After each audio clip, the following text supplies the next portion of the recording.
Assalamualaikum warahmatullahi wabarakatuh.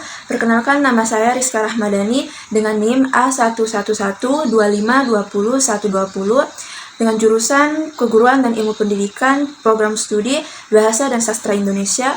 Tujuan saya membuat video ini untuk memenuhi tugas UTS membaca dan pembelajarannya dengan dosen pengampu Ibu Fadila SPD MPD. Di video ini saya akan membahas tentang yang pertama, tahap-tahapan membaca, yang kedua, ragam kegiatan sebelum membaca dan setelah membaca, yang ketiga, metode membaca, dan yang terakhir, simulasi membaca. Yang pertama, 1. Tahap pra-membaca. Pra-membaca yaitu kegiatan-kegiatan yang dilakukan sebelum melaksanakan kegiatan membaca sebagai jembatan untuk dapat memahami bacaan dan agar dapat melaksanakan kegiatan pasca membaca dengan cepat dan mudah. Yang kedua, tahap membaca. Tahap membaca yaitu kegiatan memahami teks yang dibaca. Tahap membaca adalah tahap utama dalam kegiatan membaca. Pada tahap ini, seseorang mengarahkan kemampuannya untuk mengolah bacaan menjadi sesuatu yang bermanfaat. Yang ketiga, tahap pasca membaca. Tahap pasca membaca yaitu kegiatan-kegiatan yang dilakukan setelah melaksanakan kegiatan membaca untuk mengecek atau menguji pemahaman terhadap bacaan yang telah dibaca.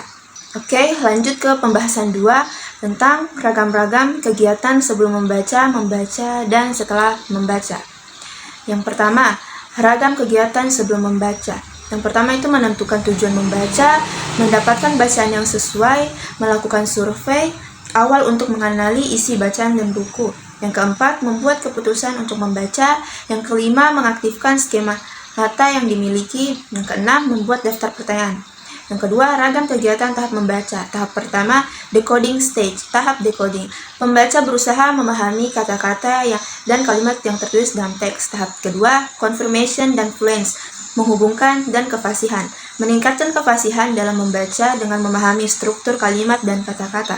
Tahap ketiga, reading for learning dan new, membaca untuk belajar. Pembaca berusaha memahami informasi baru dan memperoleh pengetahuan. Tahap 4, taking multiple view during reading, mengambil banyak pandangan saat membaca. Menganalisis informasi dari berbagai sisi untuk memperoleh pemahaman yang lebih dalam. Tahap kelima, reading for building and testing personal theory, membaca untuk membangun dan menguji teori pribadi. Menggunakan informasi yang diperoleh dari teks untuk membangun pemahaman yang lebih dalam. Yang terakhir, ragam kegiatan setelah membaca. Aktivitas setelah membaca yang banyak dilakukan setelah perkuliahan, yang dilakukan selama perkuliahan adalah menyusun ringkasan, menyusun bahan presentasi, menceritakan ulang bacaan, membuat laporan analisis bacaan, menyunting karangan, dan konversi teks. Mengapa pentingnya keterampilan membaca dalam kehidupan sehari-hari maupun dunia pendidikan? Keterampilan membaca sangat penting dalam kehidupan sehari-hari maupun dunia pendidikan karena beberapa alasan berikut.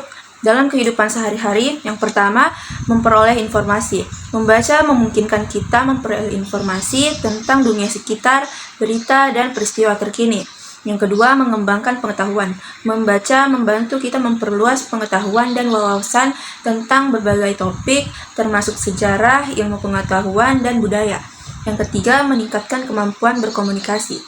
Membaca membantu kita meningkatkan kemampuan berkomunikasi dengan lebih efektif dan akurat. Dalam dunia pendidikan, yang pertama, meningkatkan prestasi akademik. Keterampilan membaca yang baik sangat penting untuk mencapai prestasi akademik yang baik. Yang kedua, memahami materi pelajaran. Membaca memungkinkan siswa memahami materi pelajaran dengan baik dan meningkatkan kemampuan analisis. Yang ketiga, mengembangkan kemampuan berpikir kritis. Membaca membantu siswa mengembangkan kemampuan berpikir kritis dan analitis. Dengan demikian, keterampilan membaca sangat penting dalam kehidupan sehari-hari maupun dunia pendidikan, karena dapat membantu meningkatkan pengetahuan, kemampuan berkomunikasi, dan kemampuan berpikir kritis. Selanjutnya, saya akan memberikan salah satu strategi pengajaran membaca, yaitu dengan metode KWL, yaitu Know, Want to Know, Learn. KWL merupakan strategi pengajaran membaca yang berguna untuk membuat siswa memahami akan bacaan dan hanya membutuhkan waktu yang singkat untuk memahami isi bacaan. Know Pada tahap ini, siswa dimulai dengan memberikan sebuah ide yang spontan tentang apa yang mereka ketahui pada topik. 1. Pada tahap ini, siswa memberitahu tentang apa yang ingin siswa pelajari dari bacaan tersebut. Jadi, siswa memberikan ide yang lebih beragam dari bacaan tersebut. Dan learn, selama atau setelah selesai membaca, siswa memberikan jawaban tentang apa yang telah mereka pelajari dari bacaan tersebut. Selanjutnya, saya akan memberikan video tentang simulasi metode pembelajaran KWL, Know, Want to Know, Learn. Assalamualaikum warahmatullahi wabarakatuh. Sebelum memulai pembelajaran, terlebih dahulu kita berdoa. Berdoa dimulai. Berdoa selesai. Baik, sebelum memulai pembelajaran, Ibu akan membagikan kertas topik yang berjudul Apotek Hidup. Masing-masing Ibu bagikan dan dibaca. Baik, dengan metode Ibu akan menggunakan metode KWL, yaitu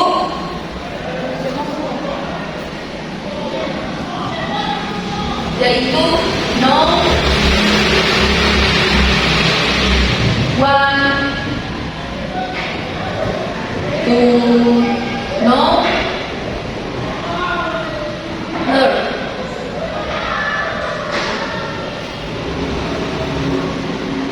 Oke, yang pertama, know. Know di sini seperti apa yang kalian sudah ketahui tentang topik.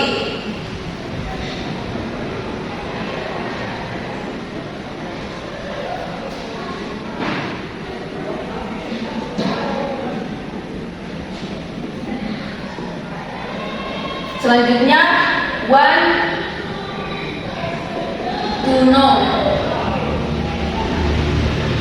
Yang kedua ini, apa yang ingin kalian ketahui tentang topik. Yang terakhir, learn.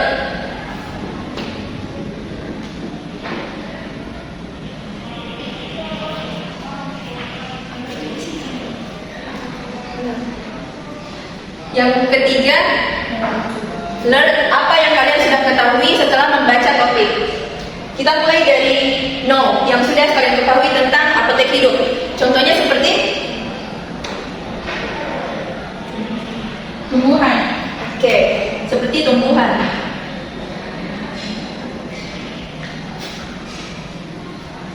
Selanjutnya, want to know, apa yang ingin kalian ketahui tentang topik dari bacaan. Manfaat apotek hidup. Oke, manfaat yang pertama, manfaat.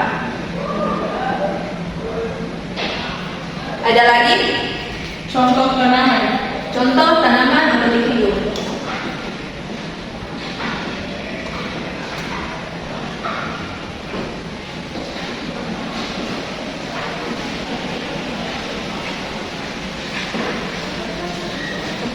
Oke, baik, yang ketiga, learn.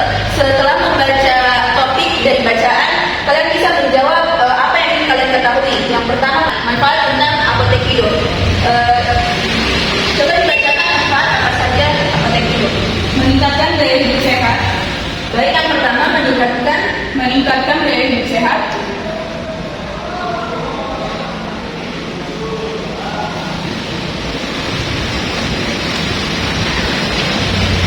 Menghemat biaya. kedua, hemat biaya.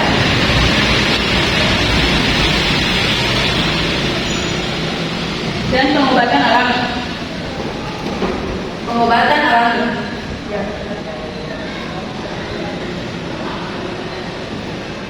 Contohnya itu contoh tanaman dari apotek hidup. Yang pertama jahe, kunyit, dan lengkuas.